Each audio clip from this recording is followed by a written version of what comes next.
सुप्रभात। Welcome to my channel इकोजेड ऐसी आजादी और कहां। तो चलिए आज शुरू करते हैं क्लास 9 साइंस से चैप्टर नंबर 2। और चैप्टर नंबर 2 जो है उसका नाम है is matter around us pure. हमारे आसपास जो मैटर है क्या वो प्योर है। तो प्योर चीज को डिस्कस करने से पहले हम एक बार डिस्कस कर लेते हैं कि एक्चुअली प्योर पढ़ने से पहले सब्सटेंस क्या होते हैं। और हमने अगर सब्सटेंस पढ़ लिया तो हम बात कर लेंगे कि इसको प्योर कैसे किया जा सकता है या फिर प्योर होता क्या है। तो सबसे पहले बात करते हैं पार्टिकल्स की। पार्टिकल्स मैं आपको बता चुका हूँ, पार्टिकल्स में वो सारे छोटे छोटे कण जो और ज्यादा ब्रेक नहीं हो सकते। तो हमने बात की थी पार्टिकल्स की और पिछली बार हमने मैटर डिस्कस कर लिया था। अब बात करते हैं सब्सटेंस की। सबसे पहले सब्सटेंस की तरफ चलते हैं। सब्सटेंस की डेफिनेशन देखते हैं। सब्सटेंस का मतलब होता है कैन बी सेपरेट। सब्सटेंस जो होता है that can be separated into other kinds of matter by physical process.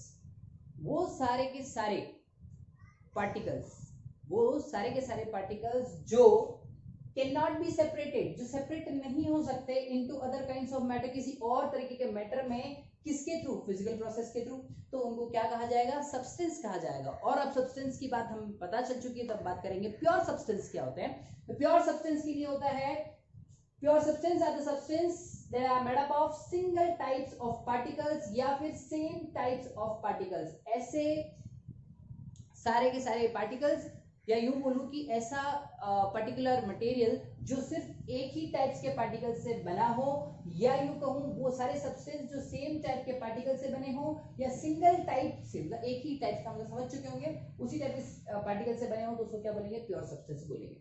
चलिए आगे बढ़ते हैं। नेक्स्ट आता है हमारा, ये दोनों कंप्लीट करने के बाद आता है तीसरा कंसेप्ट, दैट इज मिक्सचर। तो आपने जब ये पता चल गया कि प्योर सब्सटेंस क्या होता है, तो अब हम बात कर सकते हैं कि मिक्सचर क्या होता होगा। क्यों? क्योंकि देखो यहाँ पे जितनी भी चीज हमारे आसपास है क्या वो प्योर है, उसको चेक करने से पहले चलो मान लेते हैं कि मैं आपको दूध की बात करता हूँ। तो जब आपके घर पे दूध आता है तो आपको लगता है क्या वो प्योर है? आप तो खुद ही बोलते हैं सर इसमें बहुत सारा पानी है। चलिए, मतलब अल्टीमेटली आपने ये बोला कि वो एक मिक्सचर है। मिक्सचर मतलब समझ में आ गया होगा आपको। क्यों? क्योंकि आपको एग्जैक्टली नहीं पता कि किसमें कितना क्या चीज डाला गया होगा, कोई कॉम्बिनेशन नहीं, कोई कंपोजिशन नहीं आपके पास, that's why it is called mixture. ठीक है। क्या भैंस जब दूध देती तब वो प्योर होता है? हाँ, हम हमारी तरह से बोलते प्योर है, बट स्टिल वो जो दूध है उसमें भी मिक्सचर है। क्यों? क्योंकि वो दूध जो बना है वो बना है पानी से, प्रोटीन से, फैट से, सबसे मिलकर बना ना, that is again a mixture. तो बात करते हैं ये एक्चुअली मिक्सचर जो है ना वो क्या है। तो मिक्सचर को लेकर डिस्कस करना शुरू करेंगे। तो सबसे पहले बात करते हैं मिक्सचर की। मिक्सिंग ऑफ टू और मोर सब्सटेंस। जितने सब्सटेंस की हम लोग बात कर रहे थे, टू और मोर सब्सटेंस जब मिक्सअप हो जाते हैं, दो या दो से ज्यादा सब्सटेंस जब आपस में मिक्स हो जाते हैं, तो उससे बनने वाला जो नया प्रोडक्ट होता है उसको क्या बोलते हैं, मिक्सचर बोलते हैं। क्या बोलते हैं? मिक्सचर। तो मिक्सचर हमारा कंसेप्ट हो गया है। बेसिकली मिक्सचर जो होते हैं दो टाइप्स के होते हैं, होमोजीनियस एंड हेट्रोजीनियस।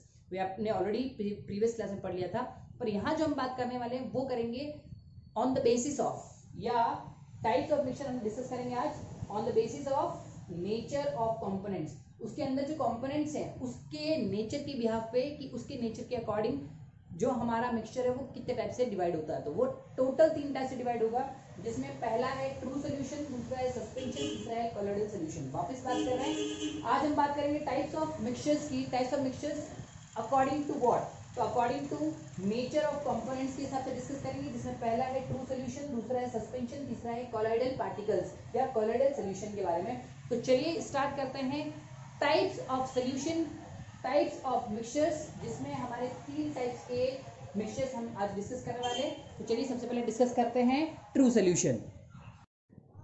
तीनों टाइप्स को बिगिन से डिफरेंशिएट करने से पहले या डिस्कस करने से पहले हम लोग बात कर लेते हैं होमोजीनियस और हेटेरोजीनियस मिक्सचर और सॉल्यूशन क्या होता है। सबसे पहले बात करते हैं सॉल्यूशन की। सॉल्यूशन एक्चुअली होता क्या है? सॉल्यूशन क्या होता है? सोल्यूट प्लस सॉल्वेंट का कॉम्बिनेशन। आपको तो याद ही होगा कि जब भी हम लोग किसी सॉल्यूशन को बनाते हैं, सॉल्यूशन को हिंदी में बोलते हैं विलयन। तो जब भी हम सॉल्यूशन को बनाते हैं तो सॉल्यूशन बनाने से पहले उसमें कुछ चीज़ें लिक्विड फॉर्म में, कुछ सॉलिड फॉर्म में, या किसी भी फॉर्म में हो, बट कुछ ऐसी चीज़ें चाहिए होती है जिसका एक का लार्जर अमाउंट होता है जो अपने अंदर किसी चीज़ को घोल लेगा, दूसरा चीज़ ऐसा जो उसके अंदर घुल जाएगा, ऐसा होता है ना। तो वो सारी चीज़ें जो होती है उसमें बात करते हैं, एक सॉल्यूट होता है, एक सॉल्वेंट होता है। मान लेते हैं शुगर और वाटर और शुगर सोल्यूशन बना रहे हैं। क्या बना रहे हैं? Sugar plus water, sugar solution बना रहे हैं। तो शुगर और वाटर में वाटर जो है वो सॉल्वेंट है, क्योंकि वो क्या करेगा, अपने अंदर उस चीज को डिसॉल्व कर लेगा। तो वाटर जो है वो सॉल्वेंट हो जाएगा, मतलब ये अपने अंदर अलाउ करेगा कि कोई भी चीज आके डिसॉल्व हो जाए। वहीं सेकेंड हाफ की बात करते हैं, दैट इज शुगर। शुगर हमारा क्या है? सॉल्यूट है।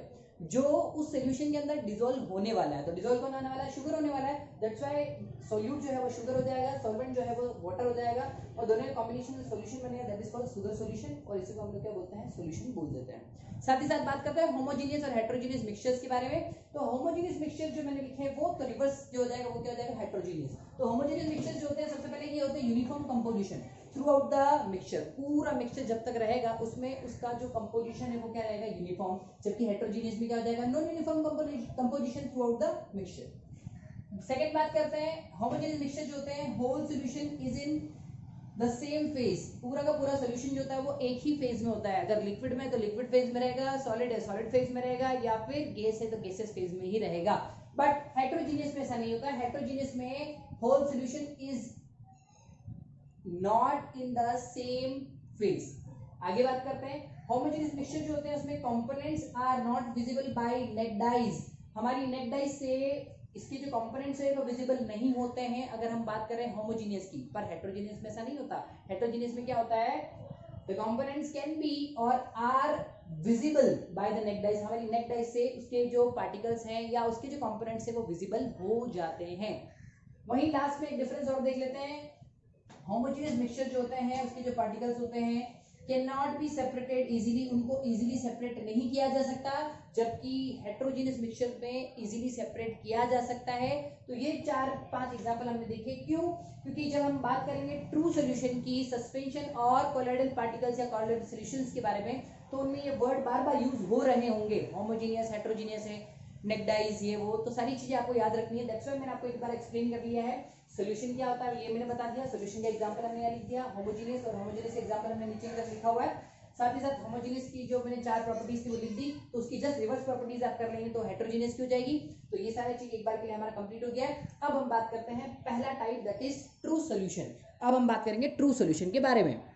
Now we will discuss the difference between true solution, colloidal solution and suspension. Actually इन तीनों को हमने टेबल के थ्रू क्यों डिस्कस किया है? बिकॉज टेबल के थ्रू डिस्कस करना बहुत आसान है और आपको समझ भी बहुत आसानी से आ जाएगा। दैट्स व्हाई मैंने इसको पूरे टेबल के थ्रू डिस्कस करना वी कैन से चाहा है। तो मैं चलिए इसको एक्सप्लेन करना शुरू कर दूँ। सबसे पहले बात करते हैं प्रॉपर्टीज। यहाँ पे ट्रू सॉल्यूशन लिखा है, यहाँ पे कोलॉइडल सॉल्यूशन लिखा है, यहाँ पे सस्पेंशन लिखा है। आप अच्छे से एक बार देख लीजिए। साथ ही साथ प्रॉपर्टीज में पहला है प्रॉपर्टी मिक्सचर। तो ये कैसा मिक्सचर है? ये होमोजेनियस मिक्सचर है। आपको याद होगा होमोजेनियस क्या होता है। कोलॉइडल जो होता है वो हेटेरोजेनियस मिक्सचर है, सस्पेंशन जो है वो भी हेटेरोजेनियस मिक्सचर है। आगे बात करते हैं पार्टिकल की साइज की। पार्टिकल साइज यहाँ पे लेस देन 1 नैनोमीटर, 10⁻⁹ मीटर से भी छोटे पार्टिकल्स है इसके। कोलॉइडल पार्टिकल्स जो होता है बिटवीन 1 to 1000 नैनोमीटर के बीच होता है, मतलब 1 नैनोमीटर से लेके 1000 नैनोमीटर के बीच। जबकि सस्पेंशन के जो पार्टिकल्स होते हैं वो ग्रेटर देन 1000 नैनोमीटर के होते हैं, मतलब ये बहुत बड़े पार्टिकल्स हैं इन दोनों के कंपेयर। विजिबिलिटी, सोल्यूट पार्टिकल्स की विजिबिलिटी चेक करते हैं तो इसमें बाय नेक्ड आईज हम इसको इजीली विजिबल कर सकते हैं। यहाँ पे not visible by naked eyes, यहाँ पे बोथ नेक्ड आईज से भी विजिबल है और माइक्रोस्कोप से भी विजिबल है। उसके बाद टिंडल इफेक्ट की बात करते हैं तो टिंडल इफेक्ट इसमें नहीं होता है। टिंडल इफेक्ट इसमें भी होता है और इसमें हो भी सकता है, नहीं भी हो सकता है। मतलब ट्रू सॉल्यूशंस के अंदर टिंडल इफेक्ट जो है वो नहीं होता है। स्पेशली टिंडल इफेक्ट क्या होता है वो मैं आपको इसके बाद जस्ट बता दूंगा। टिंडल इफेक्ट, यहाँ पे टिंडल इफेक्ट होता है, श्योर है ये, यहाँ पे श्योरिटी नहीं है, हो भी सकता है और नहीं भी हो सकता है। आगे बढ़ते हैं फिल्ट्रेशन के बारे में। क्या इनको फिल्टर किया जा सकता है? तो ट्रू सॉल्यूशन को ऑर्डिनरी फिल्टर से फिल्टर नहीं किया जा सकता। कोलॉइडल सॉल्यूशन को भी ऑर्डिनरी फिल्टर्स जो है उससे फिल्टर नहीं किया जा सकता। और जो सस्पेंशन है उसको ऑर्डिनरी फिल्टर्स जो होते हैं उससे फिल्टर किया जा सकता है। इन दोनों को फिल्टर करने के लिए आपको अल्ट्रा फिल्टर्स की जरूरत पड़ेगी, जबकि इसको ऑर्डिनरी फिल्टर से भी फिल्टर किया जा सकता है। आगे बढ़ते हैं। फिल्ट्रेशन की बात आता है सेटलिंग। सेटलिंग का मतलब सेटल डाउन होना। तो ये नॉट सेटल, ये एक्चुअली सेटल होता ही नहीं है। दूसरा ये सेटल होता है बट सेंट्रीफ्यूगेशन प्रोसेस, जब उस सॉल्यूशन को सेंट्रीफ्यूग कर दोगे, सेंट्रीफ्यूगेशन प्रोसेस कर दोगे, तब वो धीरे धीरे क्या हो जाएगा? सेटल डाउन हो जाएगा। और ये अपने आप सेटल डाउन हो जाता है। अगर आप सॉल्यूशन को रख दो, अनडिस्टर्ब छोड़ दो, तो धीरे धीरे अपने आप सेटल डाउन हो जाएगा। इसके पार्टिकल्स अपने आप सेटल डाउन हो जाएंगे। लास्ट क्लास में देखते हैं एग्जांपल्स। तो इसके एग्जांपल, ट्रू सॉल्यूशन के एग्जांपल है शुगर सॉल्यूशन और एयर, जबकि कोलॉइडल सॉल्यूशन के एग्जांपल में आ जाएगा फॉग और मिल्क। वहीं सस्पेंशन का जो एग्जांपल है वो है मडी वाटर। मडी वाटर का मतलब जानते हैं, जो गंदा सा पानी होता है, मिट्टी वाला पानी, उसको बोलते हैं मडी वाटर। साथ ही साथ इसमें आता है स्मोक इन एयर, जो हवा में धुआं होता है वो भी इसका एग्जाम्पल है। तो हमने अभी देखा कि ट्रू सोल्यूशन, कॉलोइडल सोल्यूशन और सस्पेंशन सोल्यूशन, जो तीनों टाइप के सोल्यूशंस होते हैं उनमें क्या क्या डिफरेंसेस होते हैं, उनकी क्या क्या प्रॉपर्टीज होती है। तो एक बार इस टेबल को आप अच्छे से देख लीजिए प्लीज।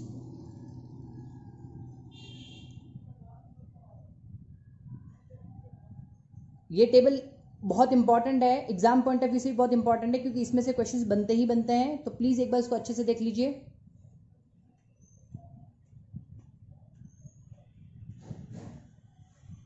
बात करते हैं टिंडल इफेक्ट की। और टिंडल इफेक्ट क्या होता है? टिंडल इफेक्ट जो है उसमें एग्जैक्टली क्या है, पहले डेफिनेशन पढ़ लेते हैं। The scattering of light as a light beam passes through the solution specially colloidal and make the beam visible.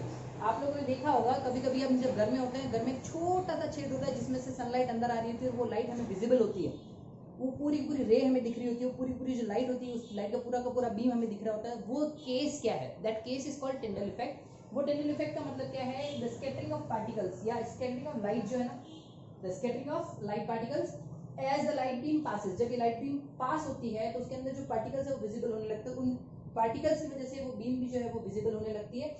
इस तरह का कंसेप्ट जो था वो क्या कहलाता है? टिंडल इफेक्ट कहलाता है। चलिए, टिंडल इफेक्ट हम लोगों ने डिस्कस कर लिया। अब बात करते हैं कंसंट्रेशन ऑफ सॉल्यूशन के बारे में। कंसंट्रेशन ऑफ सॉल्यूशन से हमको ये पता चलता है कि सॉल्यूशन जो है वो डाइल्यूट है, कंसंट्रेटेड है या सैचुरेटेड है। उस तीनों चीजों के बारे में हमें पता चल सकता है। तो हम सबसे पहले बात करते हैं सैचुरेटेड सॉल्यूशन क्या होता है। मान लेते हैं कि मैंने आपको एक शुगर सॉल्यूशन बनाने के लिए दिया। आपके पास एक तरफ पानी है, एक तरफ शुगर है, आपने मिलाया, हिलाया, शुगर इतना डिजोल्व हो गई, और शुगर ली और डिजोल्व करी, और शुगर ली और डिजोल्व करी, और शुगर ली और डिजोल्व करी। कब तक होगा? एक मूवमेंट ऐसा आएगा उसके बाद शुगर और ज्यादा डिजोल्व नहीं हो पा रही होगी। उस स्टेज पे, जिस स्टेज पे मोर जो भी मोर सोल्यूट है that can not be dissolve in solvent, ऐसा पर्टिकुलर स्टेज जहां पर सोल्यूट जो है वो सॉल्वेंट में और ज्यादा डिजोल्व नहीं हो पाएगा, उस पर्टिकुलर स्टेज को बोलते हैं सैचुरेटेड स्टेज या सैचुरेटेड स्टेट। उस पर्टिकुलर चीज में ऐसा अगर नहीं होता है, मान लेते हैं कि अभी भी इसके अंदर घुला जा रहा है, घुले जा रहा है, घुले जा रहा है, डिजोल्व हो रहा है, डिजोल्व हो रहा है, डिजोल्व होता ही जा रहा है, मतलब वो अभी अनसैचुरेटेड है। और अगर डिजोल्व होना बंद हो जाएगा तो वो क्या हो जाएगा? अनसैचुरेटेड हो जाएगा। और अगर डिजोल्व होते ही जा रहा है तो वो क्या हो जाएगा? अनसैचुरेटेड। तो याद रहेगा आपको दोनों कंसेप्ट। सैचुरेटेड का मतलब सिंपली आप समझ लीजिए, हम लोग खाना खा के बिल्कुल सैचुरेट हो जाते हैं, मतलब भाप जाते हैं, उसको हम लोग क्या बोलते हैं? Saturated situation. जब और ज्यादा खाना नहीं खाया जा सकता है, फिर और चीज और सोल्यूट डिजोल्व नहीं हो पाएगा, सैचुरेटेड। और अगर हो पा रहा है तो वो अनसैचुरेटेड। अब बात करते हैं अनसैचुरेटेड जब होता है तो उसमें दो चीज हो सकती है, डाइल्यूट और कंसंट्रेटेड। कोई पर्टिकुलर सॉल्यूशन हमारे पास है जिसमें सोल्यूट की मात्रा ज्यादा है, सोल्यूट की मात्रा ज्यादा है और सॉल्वेंट की कम, उस केस में ये कंसंट्रेटेड हो जाता है। वहीं दूसरी तरफ देखते हैं, जब सॉल्वेंट की मात्रा बहुत ज्यादा होती है और सोल्यूट की कम, तब ये डाइल्यूट हो जाता है। आप याद रख सकते हैं, कोई बहुत बड़ा कंसेप्ट नहीं है। जैसे मान लेते हैं कि हमारे पास वाटर है 95% और हम लोग ने अल्कोहल लिया 5%, तो ये ऑलमोस्ट डाइल्यूट सोल्यूशन जैसा होगा, डाइल्यूटेड है ये कंसेप्ट। अगर हमने ऐसा किया कि जो सल्फ्यूरिक एसिड है उसको हमने 95% ले लिया और पानी हमने सिर्फ 5% लिया, तो इससे जो चीज बनने वाली है, क्योंकि इसमें सॉल्वेंट जो है, बिकॉज स्पेशली हम जो वाटर की बात करें, जो सॉल्वेंट है वो कम है और सोल्यूट जो है हमारा वो ज्यादा है, तो वो क्या जाएगा? कंसंट्रेटेड हो जाएगा। तो ये चीज आपको याद रखनी है। अब इसके लिए हम दो मेथड्स यूज करते हैं। कंसंट्रेशन हम दो मेथड से चेक कर सकते हैं। एक तो है mass by mass percentage ratio या मास बाय मास परसेंटेज, और एक है मास बाय वॉल्यूम। तो हमने एक फॉर्मूला लिख लिया, पहले आप देख लीजिए, amount of solute upon amount of solvent या अमाउंट ऑफ सॉल्यूशन। इसमें अगर हम यहाँ पर शिफ्ट कर लेते हैं मास को, तो मास, और यहाँ पे भी आ जाएगा मास, तो ये तो हो जाएगा mass of solute upon mass of solvent या मास ऑफ सॉल्यूशन। ये तो हो गया मास बाय मास, और परसेंटेज के लिए क्या करेंगे? इनटू 100। मतलब पहला कंसंट्रेशन कैसे निकाला? Mass by mass. तो ऊपर भी क्या है? Mass of solute upon mass of solvent या सॉल्यूशन, दोनों में से कोई भी चीज लेनी है आपको। इस तरीके से जो निकलेगा वो क्या निकलेगा? मास बाय मास परसेंटेज निकलेगा, मास बाय मास परसेंटेज निकलेगा। अब हम बात कर रहे हैं मास बाय वॉल्यूम। तो मास बाय में ऊपर तो मास ही रहेगा, नीचे इस मास को हटा के आप क्या कर देंगे? मास को हटा के आप लिख दीजिए वॉल्यूम। क्या लिख देंगे? वॉल्यूम। तो ये हो जाएगा मास बाय वॉल्यूम। तो आप देखिए हमने दोनों चीज चेक कर ली। मास बाय वॉल्यूम में क्या हो जाएगा? ऊपर तो रहेगा मास, नीचे आ जाएगा वॉल्यूम। बाई का मतलब नीचे की तरफ, और ऊपर मास बाई मास है तो ऊपर भी मास और नीचे भी मास रहेगा। इनटू 100 कर देंगे, इससे क्या निकल जाएगा? परसेंटेज। तो ये था तरीका कंसंट्रेशन और सॉल्यूशन निकालने का, जिससे हमें पता चलता है कि चीजें डाइल्यूटेड है, कंसंट्रेटेड है या सेचुरेटेड है, इससे ये पता चल जाएगा। तो ये था एक छोटा सा टॉपिक जो हमने अभी डिस्कस किया। देखते हैं आगे वाले टॉपिक में क्या है। नेक्स्ट है कॉमन एग्जांपल्स ऑफ कॉलॉइड्स। तो कॉमन एग्जांपल ऑफ कॉलॉइड्स के लिए मैं आपको एक टेबल दे रहा हूं, तो इस टेबल को आप अच्छे से देख लीजिए, जिसमें हमको दिया हुआ है liquid gas, solid gas, gas liquid, liquid liquid, solid liquid, gas solid, liquid solid और सॉलिड सॉलिड। इन सब से क्या बनता है और इनके एग्जांपल्स क्या है। तो चलिए देखिए ये टेबल।